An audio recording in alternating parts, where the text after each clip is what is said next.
सभी को जय श्री राम। हिंदी या तेलुगु మిక్స్ అచ్చా లేదు తెలుగు కావాలని ఎంతమంది ఉన్నారు? ఓకే ఓకే హిందీ కావాలని ఎంతమంది ఉన్నారు? అబ్బో రెండో లాంగ్వేజ్ మనం మాట్లాడదాం. ఓకే फर्स्ट हिंदी में स्टार्ट करते हैं.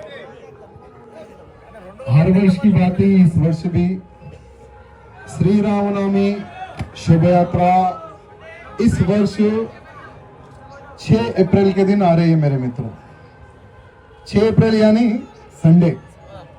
ये हमारे लिए एक बहुत ही अच्छी बात है कि भगवान श्री रामचंद्र जी इस बार रविवार के दिन जन्म ले रहे हैं. तो इस वर्ष और भी राम भक्त आने का अंदेशा है, क्योंकि बहुत सारे जो जॉब करते हैं फैक्ट्रियों में हो या अलग अलग सेक्शन में हो तो उनको छुट्टी नहीं मिलती थी. तो इस बार संडे रहने के कारण, रविवार रहने के कारण बहुत बड़ी संख्या आने का भी अंदेशा है. और जैसे अभी पवन जी ने आपको पहले ही बता दिया होगा, जैसे पिछले रामनवमी शोभा यात्रा में हम वॉलंटियर थे, हम लोग कार्यकर्ता के रूप में, हम लोग एक राम भक्त, एक सेवक के रूप में हम काम कर रहे. ऐसे कितने लोग थे पिछले वर्ष? यानी हर वर्ष नए कार्यकर्ता ऐड होते जा रहे. तो चलो जितने भी जो नए कार्यकर्ता ऐड हुए हैं उन सभी कार्यकर्ताओं को बस एक ही सूचना है. 5 तारीख के दिन जैसे पवन जी 2 बजे बोले, लेकिन हम लोग 12 बजे मिलने का प्रयत्न करेंगे. 12 बजे आप आएंगे तो साथ में भोजन भी हम लोग करेंगे और पूरी व्यवस्था करेंगे. जैसे 4 से 5 6 व्हीकल रहती है, मूर्तियां रहती है, प्रतिमाएं भगवान रामचंद्र जी की और दूसरी उन सभी को हम लोग ठहर कर सजाने का काम करेंगे. और रात का भी भोजन साथ में ही होगा. लेकिन सभी कार्यकर्ता 12 बजे ही आने का प्रयत्न करें. ये सभी कार्यकर्ताओं से मेरा निवेदन है. और हर बार मैं एक ही बात कहता हूं, आज हम हैं कल नहीं रहेंगे, लेकिन ये शोभा यात्रा ऐसे ही चलती रहनी चाहिए. लेकिन वो कब चलेगी? जैसे आज हम कोई मंच नहीं बनाते और ना ही हम लोग चेयर डालते. क्यों? क्योंकि हम सब एक हैं. इसलिए कल हम रहो या ना रहो, या शोभा यात्रा प्रारंभ होनी चाहिए. क्यों? क्योंकि आज भाग्यनगर की श्री रामनवमी शोभा यात्रा देखकर हर राज्य में बड़े ही धूमधाम से शोभा यात्रा प्रारंभ हुई है.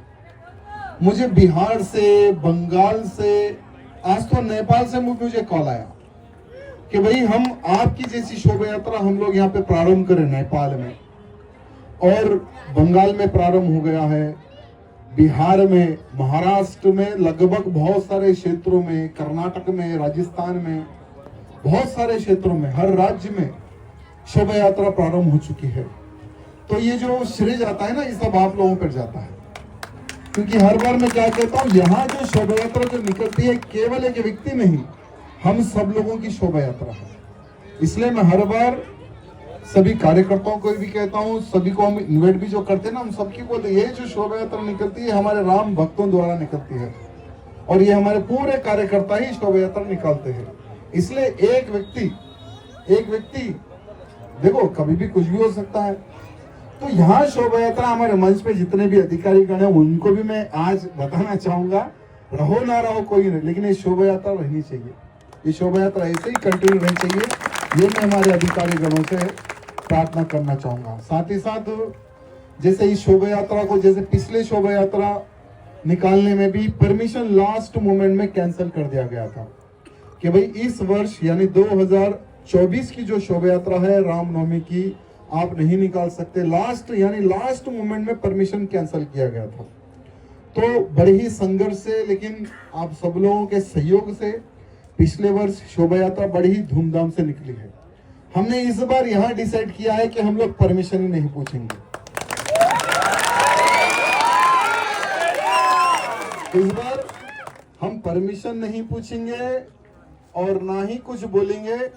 हम पिछले वर्ष जितने ही धूमधाम से शोभा यात्रा निकाले थे, इस वर्ष भी वैसे ही हम लोग धूमधाम से शोभा यात्रा निकालेंगे. एक कुछ दिन पहले पुलिस के हमारे बड़े अधिकारीगण मेरे पास आए। वहां पुलिस अधिकारीगण कहने लगे कि अभी डीजे पर प्रतिबंध लगा दिया गया है, कांग्रेस की सरकार आई है और पुलिस के सभी अधिकारीगणों ने मिलकर डीजे पर प्रतिबंध लगा दिया गया, तो थोड़ा आप भी अगर डीजे नहीं लगाएंगे तो ठीक रहेगा। तो हम उनके अधिकारियों को कहे, हम बोले कि डीजे पर प्रतिबंध किस कानून के तहत आप लोग लगा रहे हैं? तो उन्होंने कहा कि सुप्रीम कोर्ट का कानून है। तो हमने कहा कि ठीक है, चलो सुप्रीम कोर्ट के कानून को हम भी मानते हैं, हम भी आदर करते हैं, लेकिन जो कानून है साउंड पोल्यूशन का, सिर्फ रामनवमी के एक दिन में ही क्या वो प्रॉब्लम आपको आता है? क्या नवरात्रि के यहाँ जो 9 दिन होते हैं, क्या उसी दिन आपको प्रॉब्लम आता है क्या? यानी साल के जो 12 महीने जो 5 टाइम जो हम लोगों की खोपड़ी जो खराब होती है,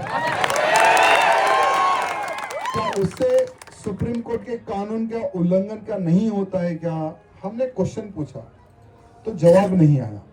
उन्होंने कहा कि आप एक बार हमारी विनती सुनिए, आप थोड़ा साउंड के ऊपर ध्यान दीजिए।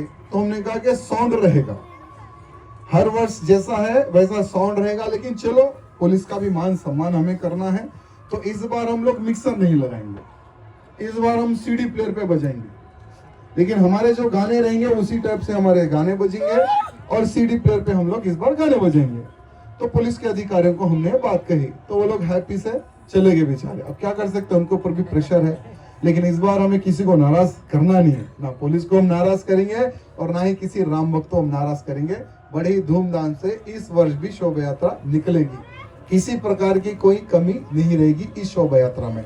साथ ही साथ जैसे हमारे लड्डू जी बेगम बाजार का एक इशू बता रहे थे, बेगम बाजार के अलावा दूसरे भी बहुत सारे मंचों को डालने के लिए हमारे पुलिस के अधिकारीगण सताते हैं। वो लोग कहते हैं कि पब्लिक इतनी आ जा रही है, यह मंच के कारण कुछ एक्सीडेंट हो सकता है, कुछ हादसा हो सकता है, इसलिए थोड़ा पीछे मंच डालने के लिए कहिए। पिछले वर्ष भी प्रॉब्लम आया था। तो हमारे पुलिस के अधिकारियों से मेरा निवेदन है कि हमारे कार्यकर्ताओं को पता है कि कहाँ ठहरना है, कहाँ नहीं ठहरना है, तो कृपया करके आप मंचों की सपोर्ट में आप खड़े रहिए, लेकिन हमें किसी को मंच ना डालने दे और मंच को आगे पीछे करने के लिए इस तरह से अगर पुलिस इस बार ना सताएगी तो अच्छा रहेगा। हमारे जो इंटेलिजेंट के जो अधिकारी यहाँ पर बैठे हुए हैं उनसे निवेदन है कि आप वो मैसेज पास कीजिए।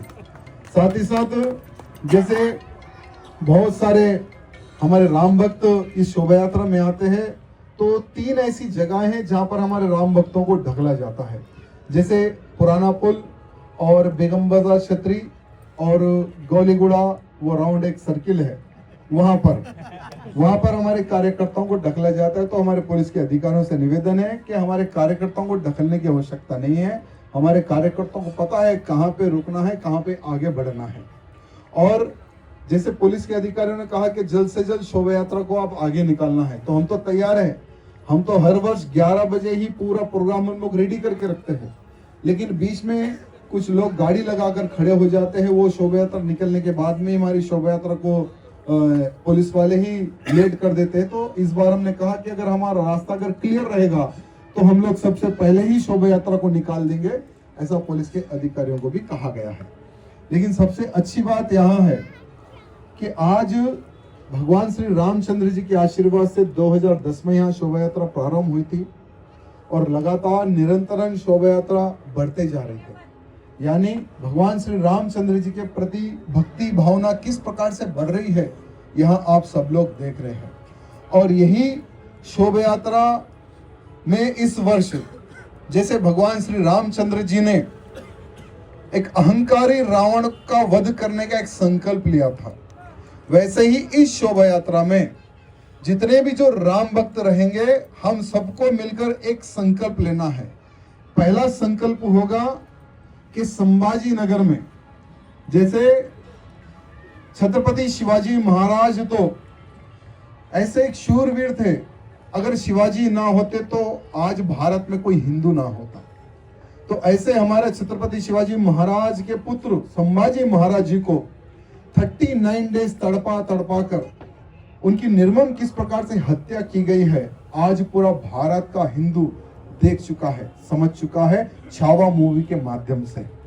और आज हम यही शोभा यात्रा में एक संकल्प लेंगे कि हर वो राम भक्त को, जैसे मैं महाराष्ट्र में भी कह के आया हूं कि हमारे मुख्यमंत्री जी को हमने बोला है, क्योंकि मुख्यमंत्री जी और एकनाथ शिंदे जी डिप्टी मुख्यमंत्री जी इन्होंने कहा कि हम औरंगजेब की कब्र को तोड़ेंगे, तो हमने उनको कहा कि सिर्फ तारीख और जगह बता देना, कितने लाख, हमने कहा कि सिर्फ तारीख और जगह बता देना, कितने लाख कार्यकर्ता चाहिए, फौड़ा लेकर हम पहुंच जाएंगे। जैसा हमने कहा, तो एक पार्टी का एक एमएलसी, एक कोई की नालायक एक एमएलसी है, उसने कहा कि हमारे महाराष्ट्र के नौजवानों को भड़काने का प्रयत्न ना कर राजा सिंह, अगर खबर उखाड़नी है तो तेरे बेटे को लेकर आ जा फौड़ा लेकर। तो नालायक को पता नहीं है कि वो हमारा बेटा छोटा नहीं, बहुत बड़ा हो गया। वो औरंगजेब की भी खबर भी खोदेगा, अगर समय पड़े तो तुम्हारी भी खबर खोद देगा। तो अभी एक माहौल बन चुका है। तो हम इस वर्ष श्री रामनवमी के शुभ अवसर पर एक संकल्प लेंगे कि औरंगजेब की खबर को उखाड़ने का एक संकल्प लेंगे। दूसरा संकल्प रहेगा कि अभी भारत एक गृह युद्ध की ओर बढ़ रहा है, क्योंकि भारत का आप सब लोग वातावरण देख रहे कि अब भारत हमारा हिंदू राष्ट्र की ओर बढ़ रहा है। जब भारत हमारा हिंदू राष्ट्र की ओर बढ़ेगा ना, तो हिंदू राष्ट्र नहीं बनना है, ऐसे बहुत सारे जो औरंगजेब की जो नाजायज औलादे हमारे भारत में जो छुपी हुई है ना, तो हमारे पुराने शहर में भी बहुत सारी औरंगजेब की नाजायज औलादे हैं, जिसमें एक बड़ा ओवैसी छोटा ओवैसी भी आता है। तो ये लोग क्या करेंगे कि हिंदू राष्ट्र ना बने, औरंगजेब की खबर ना खुदे, तो एक माहौल खराब करने का ये लोग प्रयत्न करेंगे। लेकिन जब भी हो, हमें अवसर पड़े तो सभी हिंदुओं को एक मंच पर आकर उन सभी दुष्ट शक्तियों को हमें जवाब देना है जो हमारे आड़े आएगी, या हिंदू राष्ट्र के आड़े हो या औरंगजेब की खबर उखाड़ने में हो। यह संकल्प भी हमें इस वर्ष लेना है। साथ ही साथ एक संकल्प ये भी हमें लेना है कि हर वो हिंदू हफ्ते में एक दिन हमारे धर्म का प्रचार करना है, अपनी बस्ती में हो, अपनी कॉलोनी में हो। क्योंकि देखो मित्रों, सिर्फ एक व्यक्ति कोई भी कार्य नहीं कर सकता। अगर हमारे 4 हाथ होंगे, अगर 12 हाथ होंगे, अगर लाखों हाथ होंगे ना, तो ज्यादा हम हमारे हिंदू समाज को सुरक्षित रख सकते हैं।